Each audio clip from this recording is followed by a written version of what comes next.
Hello, good evening, good afternoon, good morning, and welcome to the Peaceful Surrender. I'm Vanessa Weathers. I'm the creator of Espirito Libre, which is a service that I designed to provide trauma informed spiritual care. My goal is to just inspire people to learn more about spiritual health, what it is, and the role that it plays in all of our lives, so that we all can be better informed and make decisions that ultimately help us improve and maintain our spiritual health. And I created this series, The Peaceful Surrender, as a way for us to come together, regardless of where we are in the world, where we are in our cycles, and to come together to release, to let go, to give up the things that aren't benefiting us. And through this series, I seek to share different aspects of spiritual health and information about different forms of spiritual practices that predate, colonialism, and then how colonialism has altered those as well. And so before we get too far into tonight's program, let's take a moment to ground ourselves. So I always like to start just by kind of loosening any tension in the body. You can stretch both sides of your neck, maybe shrug the shoulders a few times. I'm going to twist if you're seated and able to do so, whatever feels good to you. We're just going to start to signal to our mind and body that we are making a shift. And so you can bring softness to your eyes. And then if it feels good to you, you can begin to close them. And just take a moment to focus on the sounds that are around you. What do you hear? And now take a moment to just bring awareness to your breath. Just kind of focus on the natural rhythm and pattern of your breath as you inhale and exhale. As you inhale, in your mind, say in, and as you exhale, in your mind, say out. In, out. In, out. In, out.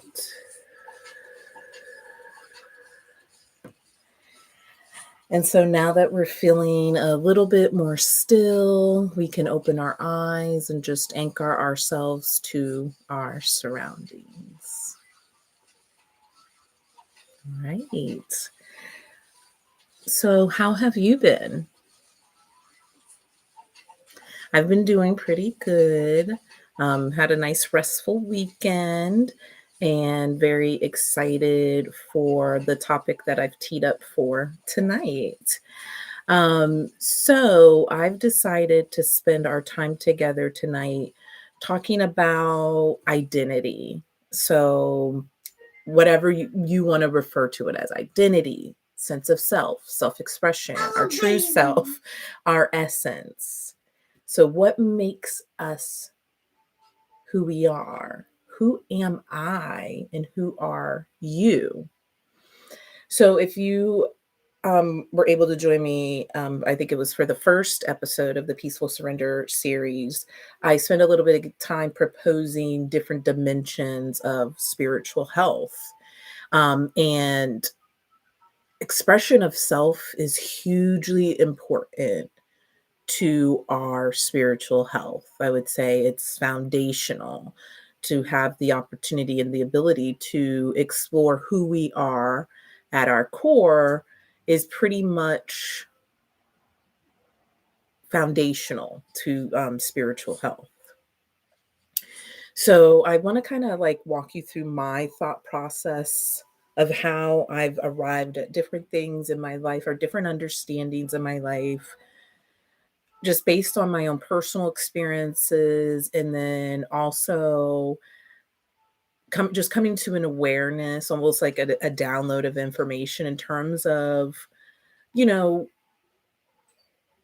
the reason for life, what makes sense, of our purpose and our understanding of like why we're here and living and all of that stuff. So I kind of want to take you through that. So I invite you to follow me and reflect as you're listening to this as to how it either compares or contrasts to your own belief system and your own sort of thought process around how you categorize the universe and have come to believe sort of what the purpose of life is.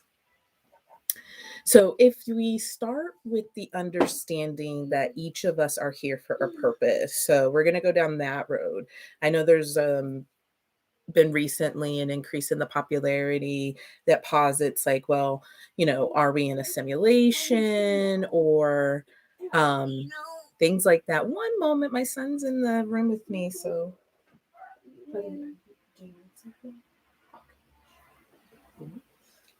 okay. So yeah, there are some theories that have been gaining traction. They've probably been on the scene for a while now, but they're coming back in popularity. Is like we're just like in some sort of simulation, kind of like the Matrix, whatever.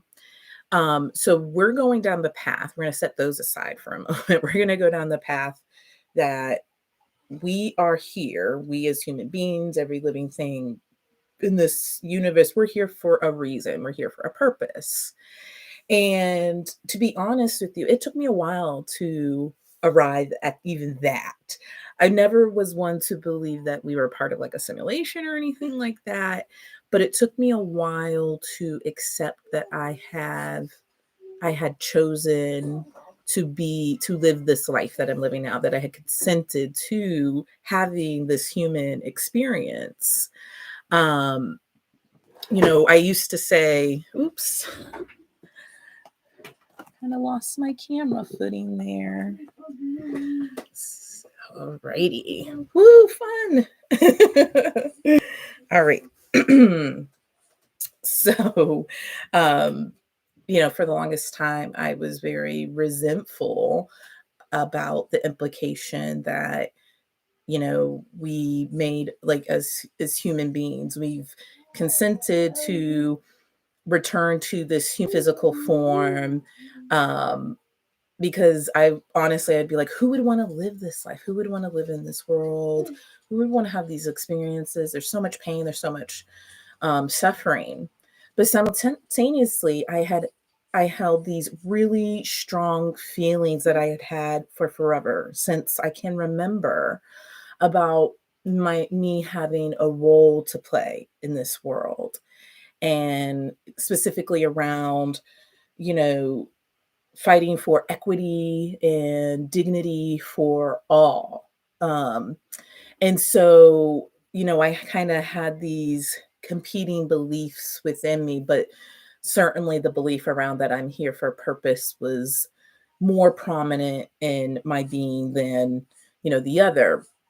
So, you know, when I finally had the time in my life to really just kind of sit back and do a lot of like reflecting, I did a thought experiment, if you will.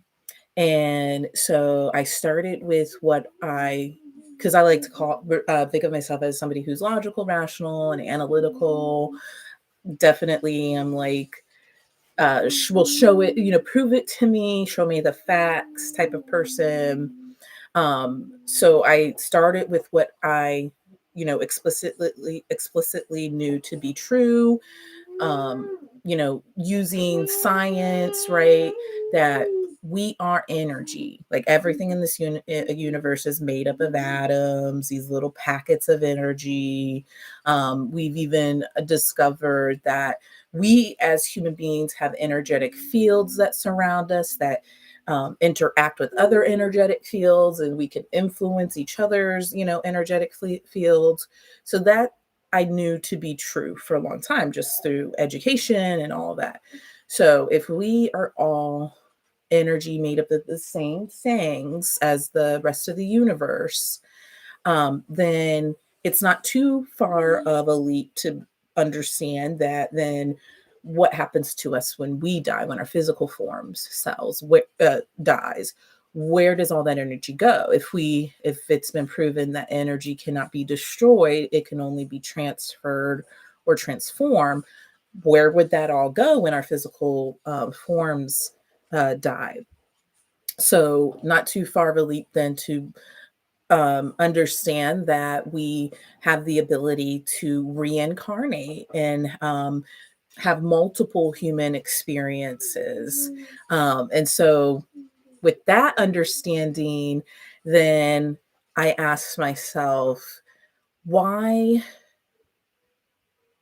why would I choose to have these experiences? What am I hoping to learn or accomplish in this lifetime?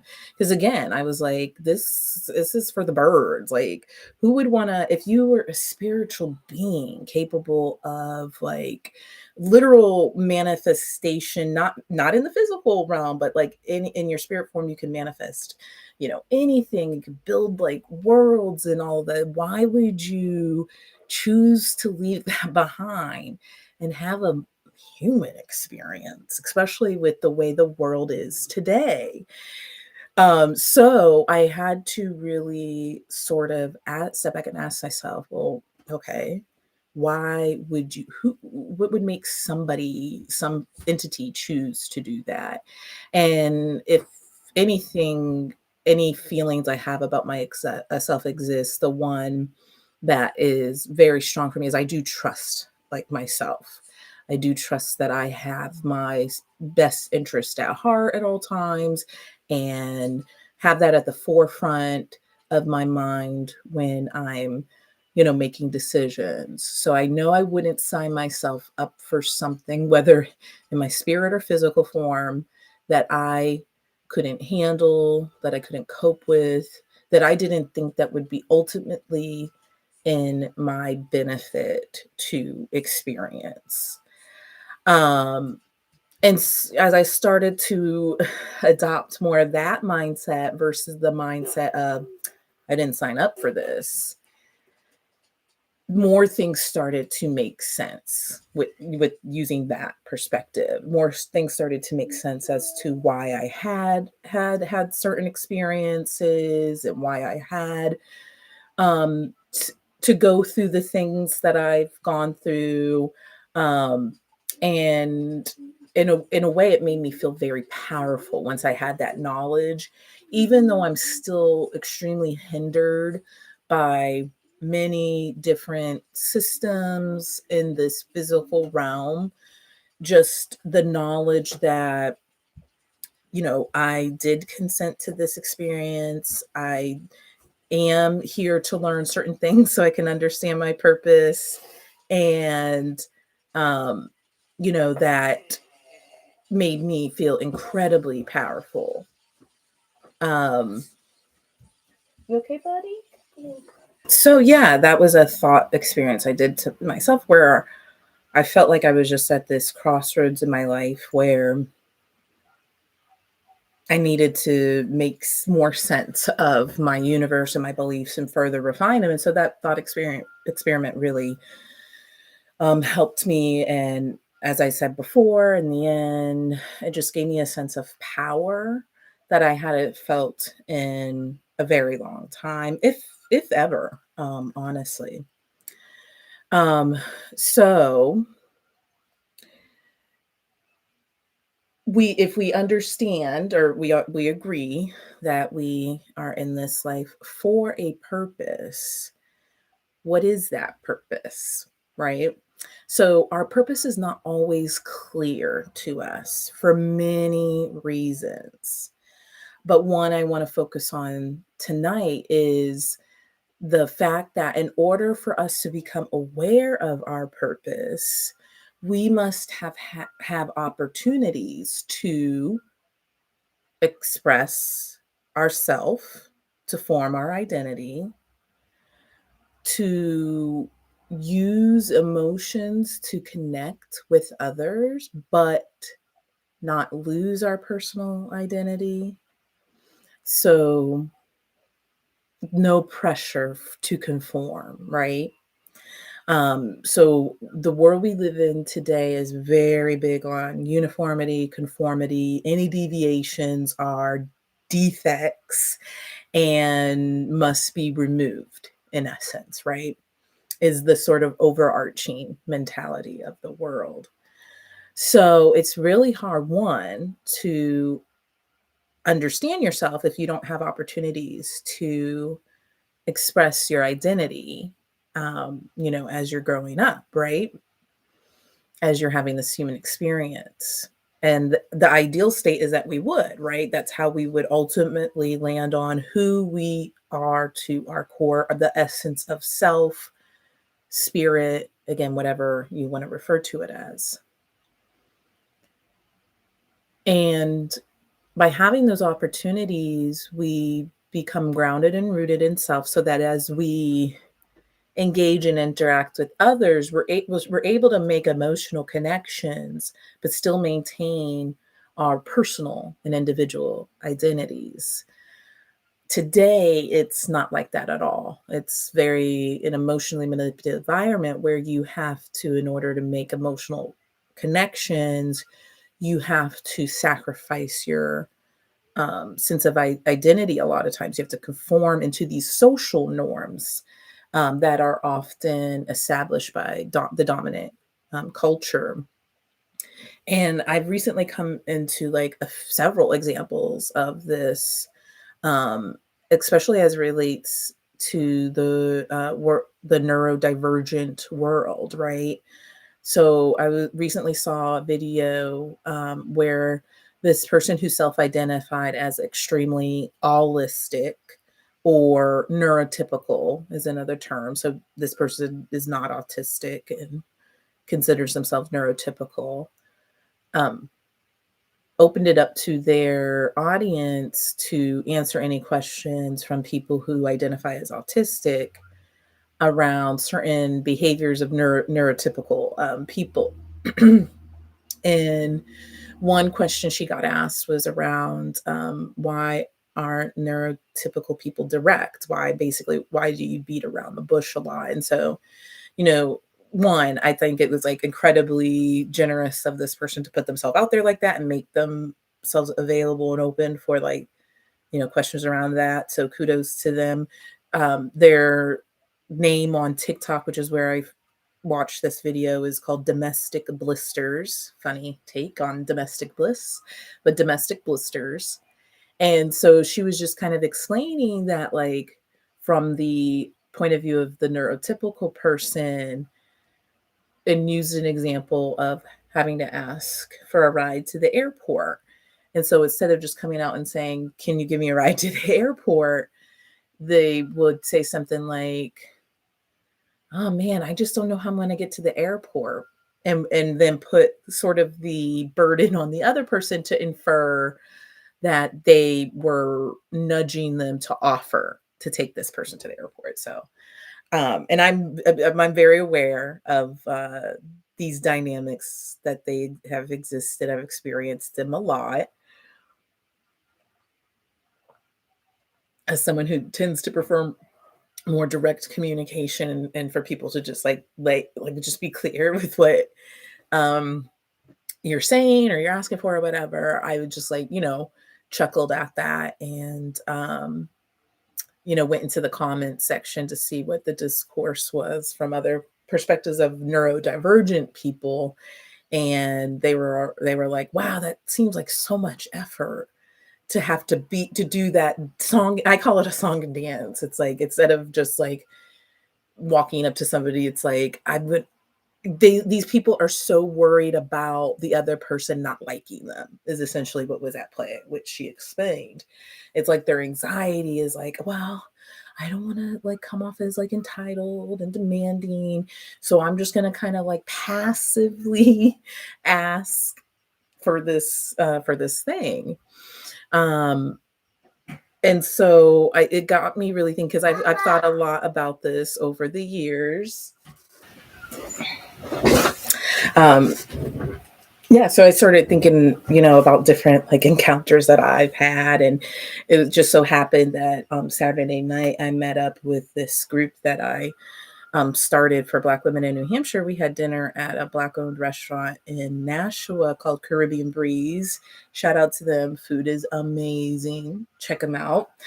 Um, but it was so funny because we got to talking about just how different statements and questions can be interpreted. So, for example, this one woman had asked another woman if one of their food items was good.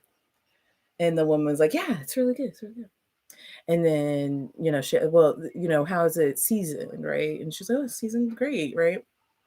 And the woman that was asking the questions had expected the other person to infer that they were asking if they could try some.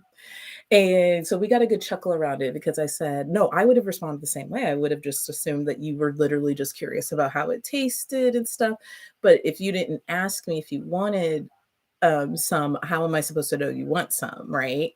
Like the only clear way for me to know without reading between the lines is for you to ask.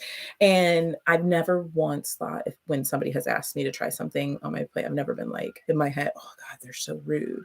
But that's what the other person had kind of thought, like, "Oh, I don't want to be rude and ask them directly for it." And from my point of view, the only thing that would be rude in this situation is if you just went ahead and went to grab something off my plate, then you might get a smack on the hand, but at that point it would only be just like a reflex sort of thing. But otherwise, doesn't hurt to ask. The worst thing they could say is no. But it does clear up a lot of misunderstandings when you're more direct. But that's the thing about like that's just like one kind of specific example of that, like not having to alter yourself in order to be able to connect to people, but because we have conformed to this dominant culture or dominant standards around social interactions that say things like that should be what you pick up on, like universally everybody should have that reaction, and anything that's different than that is now autistic, it's neurodivergent, right? When it's just a difference in um how we've been conditioned and stuff. And like for me personally, I'm aware of these social norms, and a lot of them I just straight out reject and refuse to participate in because I find them to be like performative and disingenuous and a lot of unnecessary effort as well. um so yeah, just kind of wanted to give like an example on that. But another thing that's important for us to have the opportunity to experience in order to understand what our purpose is to see ourselves in relation to others. So again, to be able to compare and contrast so that it helps us form our identity. So as we're going about life and having these experiences, we get to pick and choose what we want to keep versus what we want to shed. That's part of those cycles that we're supposed to experience, right? From the time you're born and through toddler years and the, at adolescence and teens and all the way through your life, you are supposed to have these experiences where you are allowed to express who you are in that moment, and you are allowed to connect with people without having to be expected to alter yourself. You are able to see yourself and other people. You are able to get that validation and be like, "Oh yeah, okay, yeah, I like that." But you're also able to contrast too and be like, "Okay, that's fine, but that's not something I'm gonna adopt, right?" But we can still maintain that emotional sort of connection. And that's how you help to form, how you form your idea identity is you're having these experiences and you're having these relationships. You're kind of like experimenting, if you will, um, what works and what doesn't work for you. And you get to make those decisions around what you keep versus what you shed. That should be what we all experience. But we know that's very different from reality because there's a lot of different forces at play that again are pushing us towards like uniformity, conformity, which impacts and influences the ways in which we view children, right?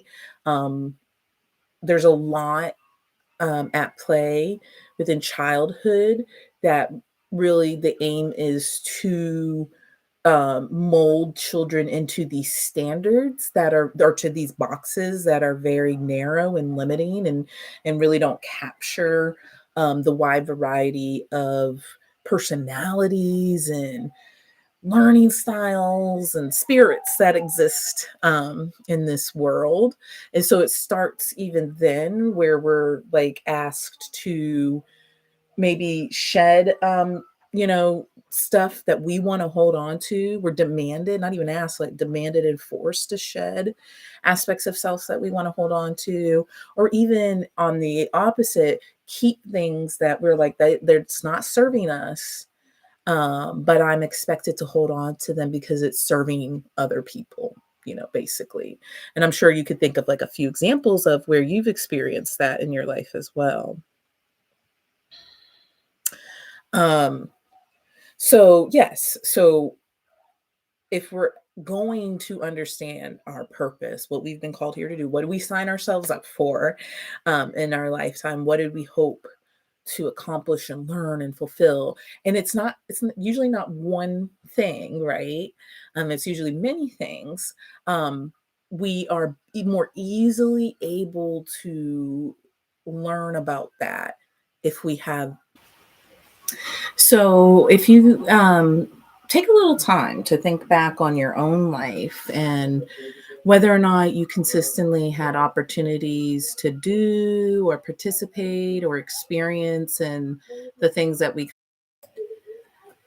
so understand and express ourselves, use emotions to connect with others without you losing your personal identity, to see yourself in relation to others, so to also see like to validate aspects of your identity, see other people with aspects of your identity, as well as to contrast against people who don't have those shared aspects, and to feel safe and secure in the physical plane. So if you think about your own life and whether or not you consistently had opportunities to do that.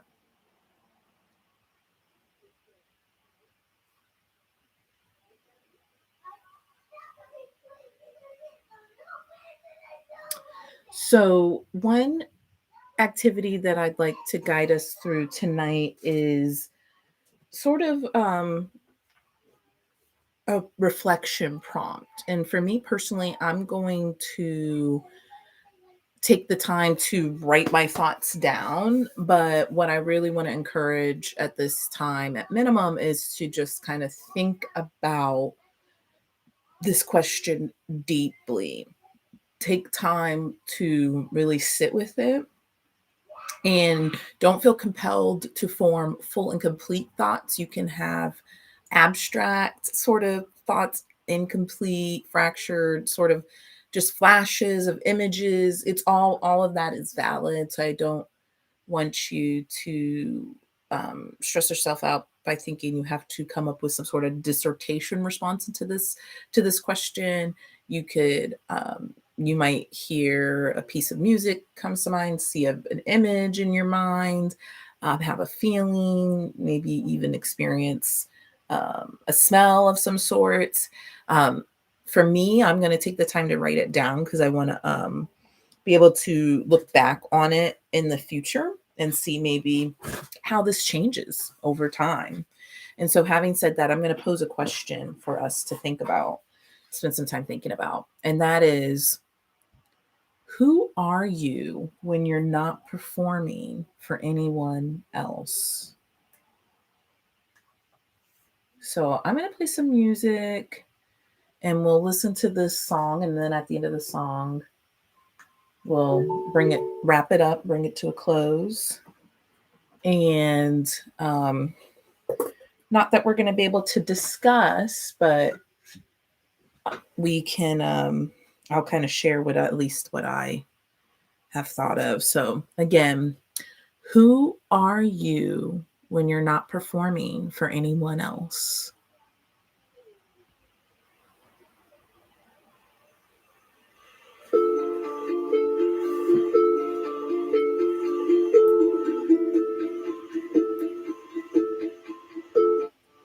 Left channel. Right channel.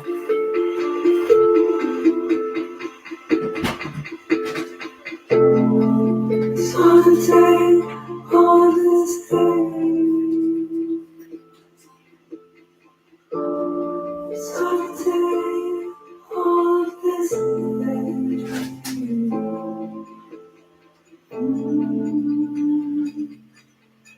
This thing.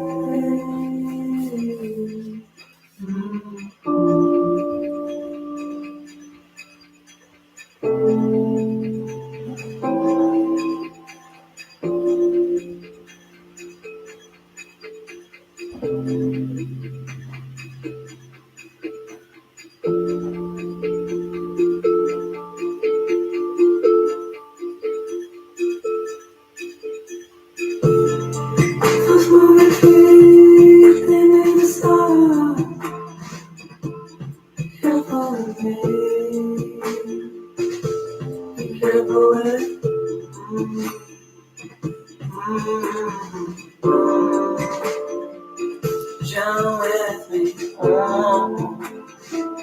Should have heard my feet. Sorry,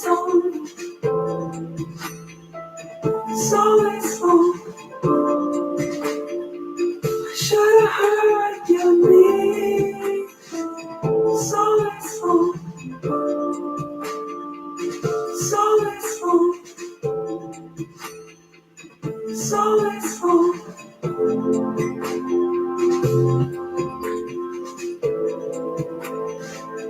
thought about these pieces. Thought about these pieces. Songs of a home.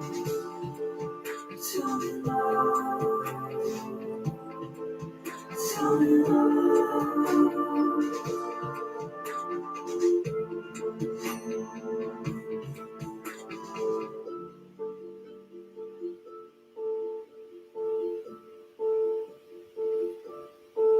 You're my favorite, but we're fading, You're my favorite, but we're fading, You're my favorite, but we're fading, You're my favorite, you're my.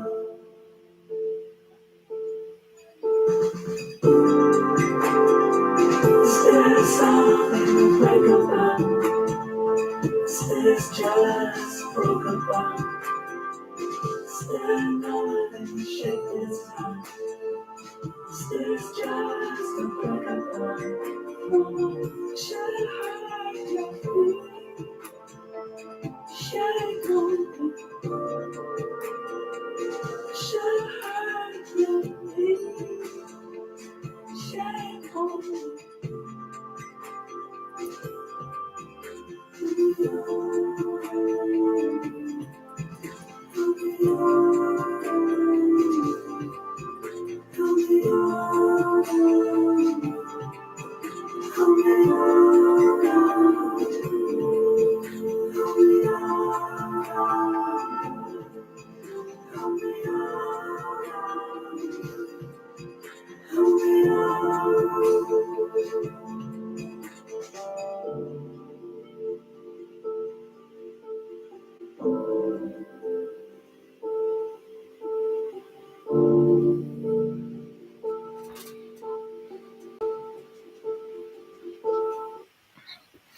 Okay. So how was that exercise for you? Did you find that things came to you easily and quickly, or did you feel that you had to dig a little deeper to pull things out? For me, it was like a combination of the two, probably, where there were things that like immediately sort of floated to the top of my mind, but I may have had some hesitancy around putting those things down on paper, even though I'm the only one that will probably see this. Um, And I wanted to just go a little bit deeper behind those more immediate sort of things. But that's who I am as a person. I like to do that. So I won't spend too much time going into what I've put down, but I just kind of started off with putting the question at the top of the page, and some things that like kind of surprised me, I guess, was well, it's not surprising, but I think it was like a new way for me to describe myself. But like I'm more of like a behind the scenes type of person normally.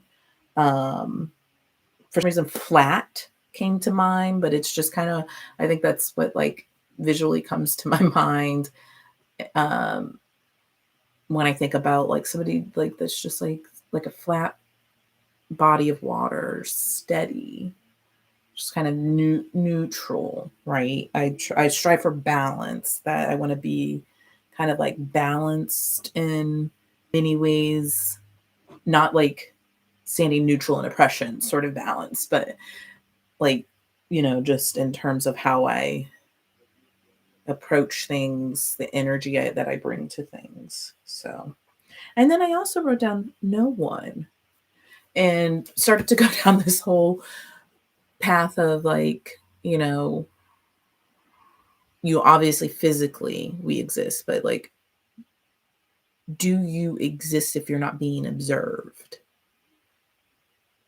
And yes, physically we exist, but what parts of our identity still remain intact when we're not being observed? Such an interesting thing to spend some time thinking about. All right. So let's continue talking about identity and kind of look at it from, the perspective of like what goes into making identity. So there are many, many things that go into making up identity. Things like personality traits, right? Like whether you're introverted, extroverted, your abilities, the things that you like and dislike, your belief system or your moral code, things that motivate you. All of that contributes to self-image and our unique identity as people. But if you think back on that list of things, personality traits, abilities, likes and dislikes, belief systems, moral codes, what motivates us? So, what if those things were greatly shaped by the fact that you have not had the opportunity for free expression? What if, for example, and these are just really minor examples, I'm sure you could think of more. And again, as you're hearing these questions, take some time to really reflect on them.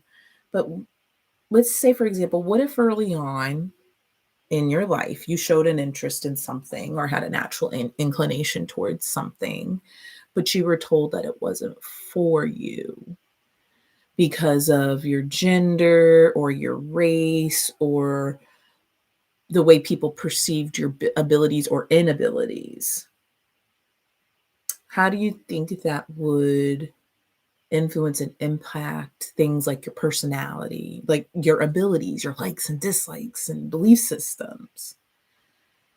Speaking of belief systems, where do your beliefs come from? Were they things you felt at the core of your being that you just kind of sort of came to awareness of? And those things were then nurtured in you throughout your life? Or did they get taught to you from some book or from some other authority figure? So that's why a lot of us are feeling disconnected these days, lost or disconnected. On one level, we are intimately familiar with ourselves, especially the more in tune we get with our spiritual side, having lived however many lives and however had many experiences, we have come to a heightened state of awareness of self. So, on one level, we are intimately familiar with ourselves.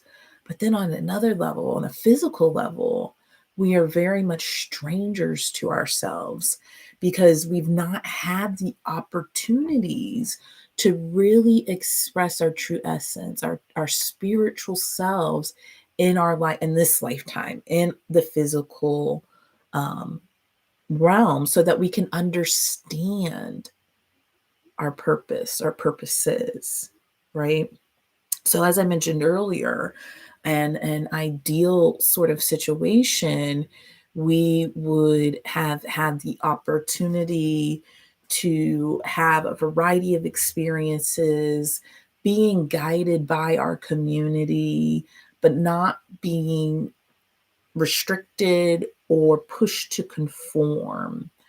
Um, and that's why many indigenous cultures had these various ways of allowing people to express self, and to then sort of go through these transitions or rebirths as people were allowed to have these experiences and sort of initiations, if you will. So I know in indigenous cultures and various indigenous cultures, it's common use to use earth medicine to help us really understand and receive messages from the spiritual world, to get in contact with ourselves, to really dampen the physical experience, because it could be so distracting in terms of receiving messages and being able to access our abilities and stuff like that.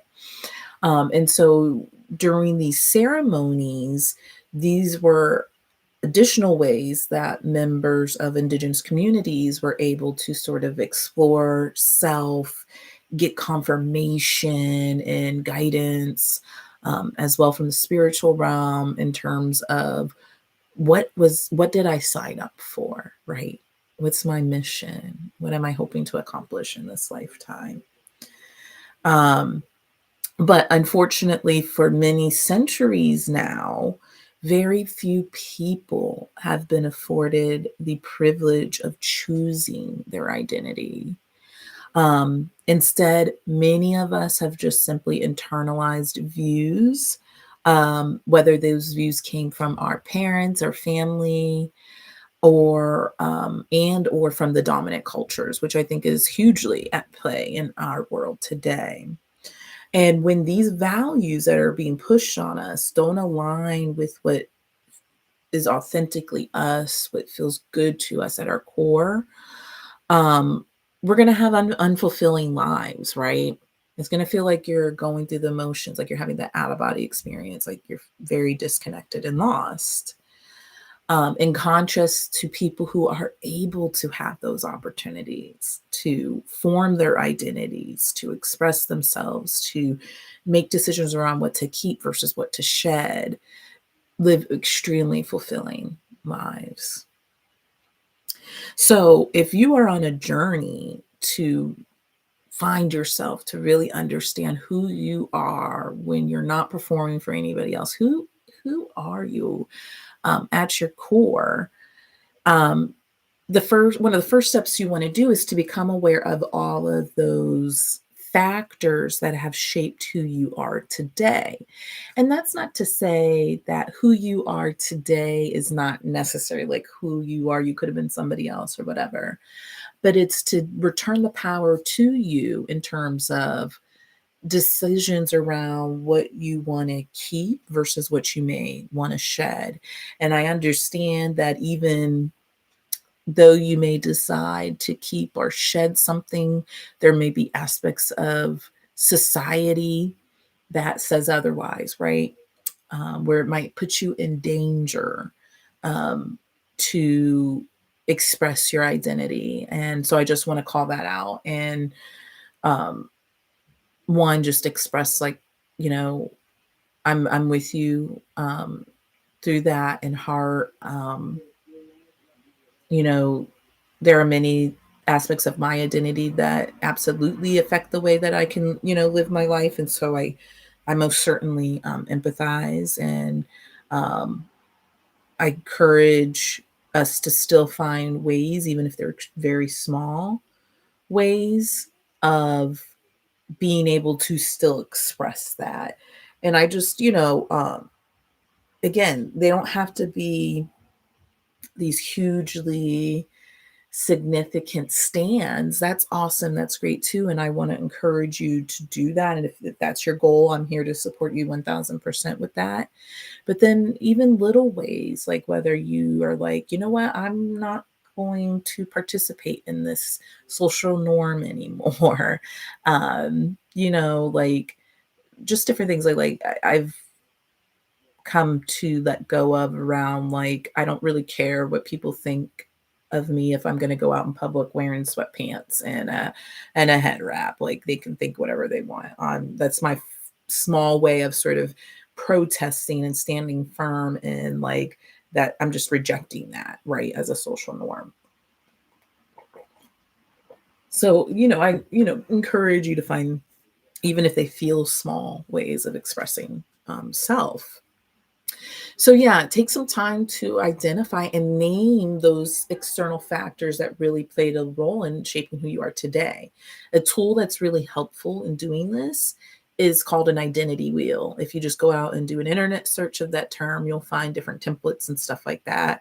I did one a couple years ago, and it was really even eye-opening, for me, as somebody who feels like they know themselves quite well, to put it into an image, a visualization, to help me wrap my head around how all these different things, aspects of my identity, and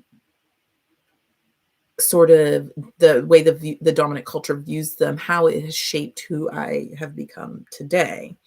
So I'm looking for mine now. I forgot to pull it up in advance. Actually, I did have it up, but then I had to um, restart my computer because this has just been a night of like technical difficulties and whatnot. I feel like I am being tested.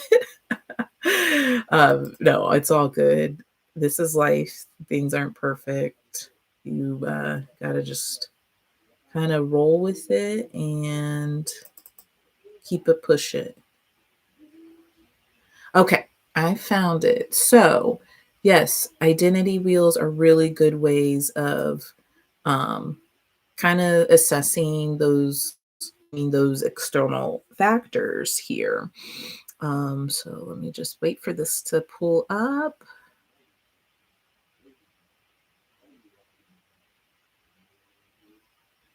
I'm going to go a little longer today only because of the interruptions.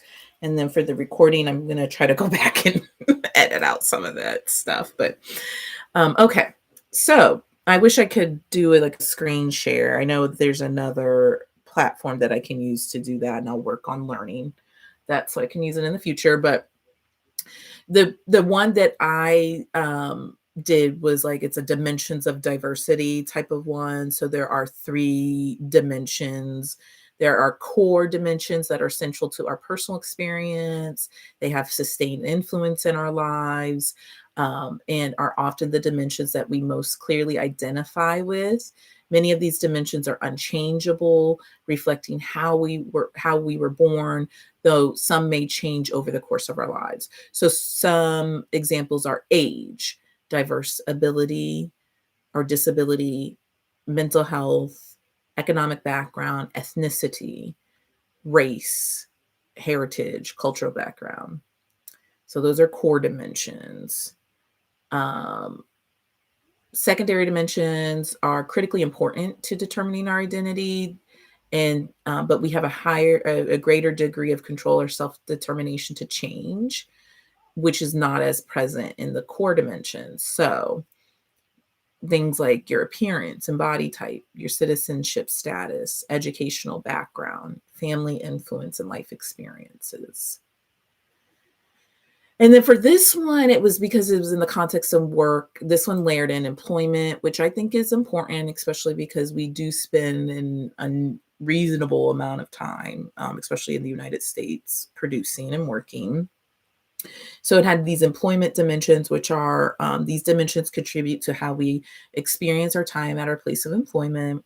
They help to shape how we approach our work and how we connect with others across the organization. So, like your communication style, what part of your employer you're in, what department, um, your work experience, and then like your management status. Are you a manager or not?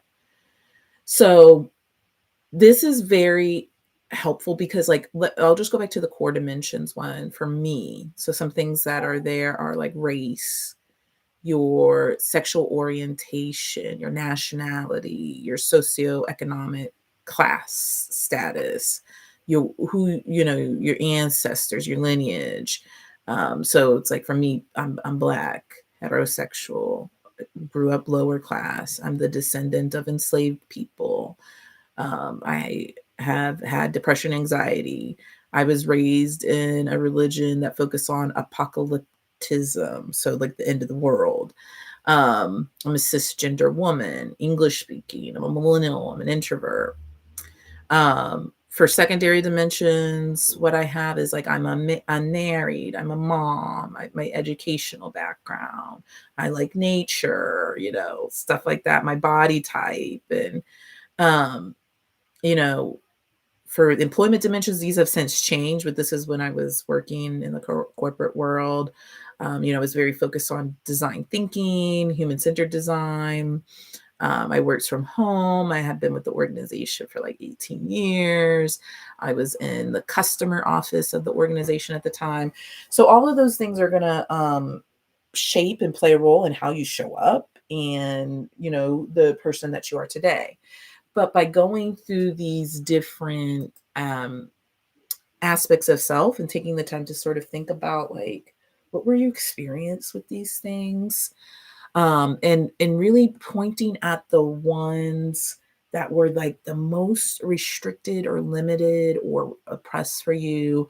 So whether and what that was like, for me, I have a background of like religious trauma and stuff. So that obviously, growing up thinking the end of the world can come at a moment's notice is going to alter your identity, right? And how you view yourself. Um, and so kind of going through your identity dimensions and highlighting the ones that were most extremely restricted, limited, or impacted. And then find ways to go back to those dimensions. So for example, if it's around things like your sexuality and stuff, and you grew up in a culture that was very hetero centered, and you simultaneously were in a religion that preached that anything that's not hetero is bad, it's wrong, sinful. Um, all of your media, anything that you consumed entertainment wise was very hetero centered. To me, that I consider that to be extremely limited, restrictive, definitely, um, in terms of like the opportunity you had to really kind of flex in that aspect. So that might be an area that you highlight for yourself. And, just try to figure out ways of like, I'm not saying to go out and experiment and challenge your heterosexuality or anything like that, but, sexuality as a whole in terms of how we express, especially for us women and femme leaning people, we're heavily policed in terms of how we can even dress and stuff like that. So it's important to find those like areas of yourself and then find opportunities to kind of be like express yourself without any limitations being placed on you, whether that's internalized limitations or external limitations, and just kind of see how it feels. And it's also equally important to find community around these things. We have this innate and natural desire to want to be accepted and to belong. So go where you are accepted and belong. And even if this has to happen online because of where you're located geographically, um, then I highly encourage you to do that. It makes a world of difference. But you deserve to express and explore your identity in this lifetime. And it's something that you should have experienced throughout your life. However, because of the dynamics of and the continued fallout of colonization, we are all still suffering from that. And as I mentioned before, that's why a lot of us are feeling like really lost and disconnected and just unsure of like who we are outside of the context of who we need to be in order to maintain emotional connections with people. So we've talked about a lot this evening, and there's still more that could be discussed around identity. But I hope that I've given you a little bit to marinate on, and then hopefully an exercise for you to go back and make decisions around what do you want to keep or shed. It's not too late, regardless of your age. What do you want to keep and shed? Or shed. And, for those of us that are living in extremely highly restrictive environments, I hope you are able to find some sort of outlet um, for you in order to be able to explore yourself and make those decisions in a safe, way that won't put you in danger.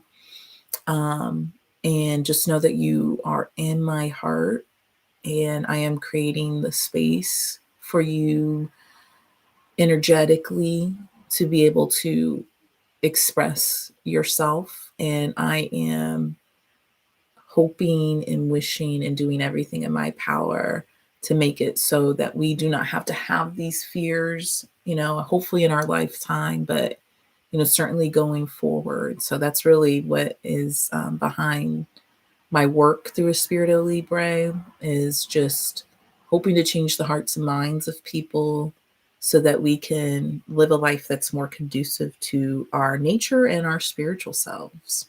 So I appreciate you joining. I will end with the meditation. So we'll take some time to do a guided meditation. Let me find a good soundtrack to this. Forgot to pull one up earlier, but it's all good. Okay.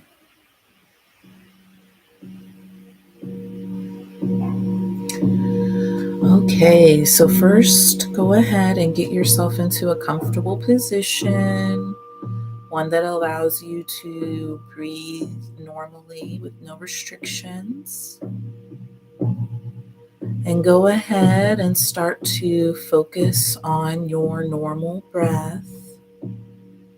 During this time of our meditation, you may find your mind wandering, drifting off to other thoughts and concerns.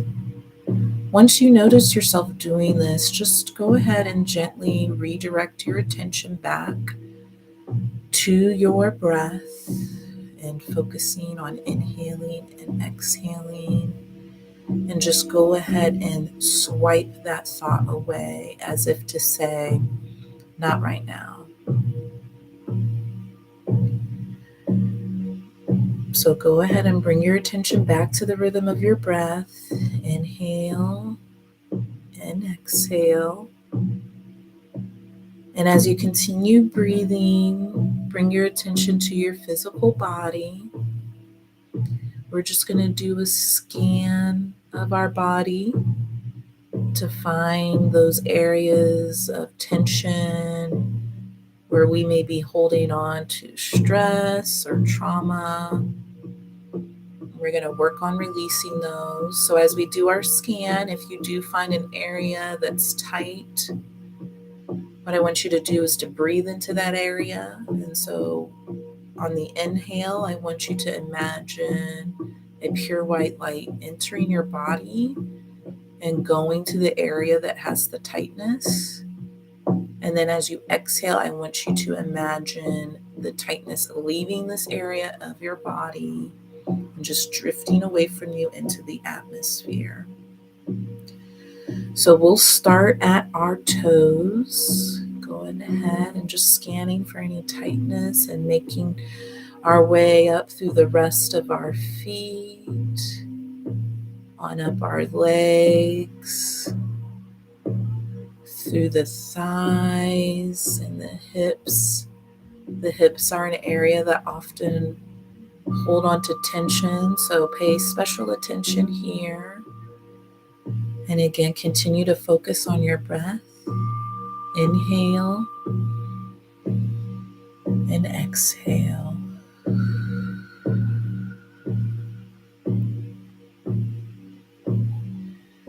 Continue making your way up your abdomen and your lower back, through your rib cage and your mid back, up through the chest and your upper back. Continuing to inhale and exhale.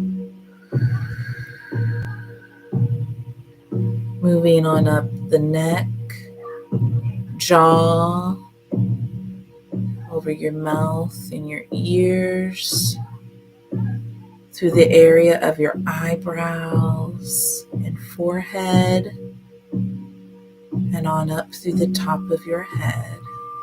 Inhale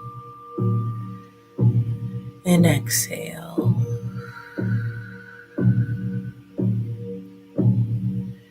Now we're going to take 3 deep breaths. And with these breaths, I want you to imagine you are breathing in the purest oxygen.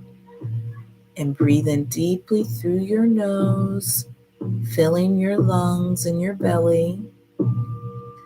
And then as you exhale, I want you to exhale slowly through your nose or mouth, imagining any remaining tension, tightness, or stress flowing out of your body and into the atmosphere. So let's begin. Inhale through your nose into your lungs and belly, taking in the natural healing properties of oxygen. Exhale slowly, allowing your muscles to melt. Again, inhale deeply, imagining the oxygen saturating every corner of your physical body.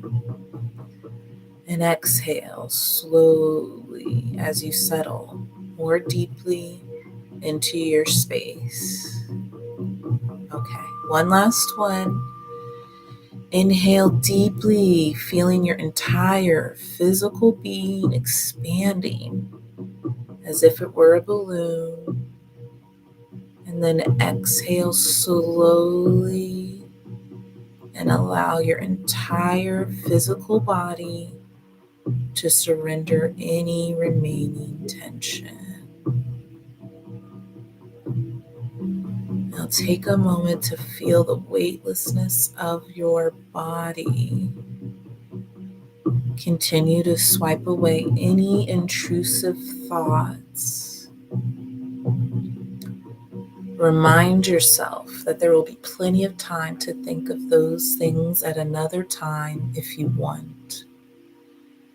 For now, you are focused on self and being present in the moment. Taking this time to remind yourself that as a divine being, you are deserving of rest, because rest is important to your spiritual health, because rest is an act of resistance, because rest helps us heal. We rest for our ancestors who weren't allowed to rest. We rest so we can feel our connection to nature, to each other, and to the source. Take a moment to express gratitude to yourself for getting you to this experience and to this moment, for surrendering your worries, for creating the space and time to tap into your innate abilities to heal yourself, for reclaiming the sacred power of having a harmonized mind, body, and spirit that allows us to access the universal consciousness.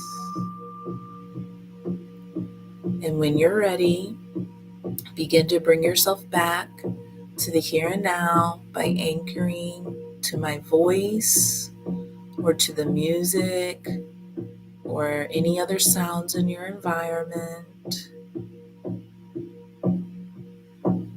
Then begin to wake up your physical body by wiggling your fingers and toes. And then lastly, open your eyes if you haven't already. So once again, I thank you for joining me tonight. I'm looking forward to our time together again next week. And I'm wishing you well wherever you are on your cycle and sending you positive, calming vibes and thoughts. Take care.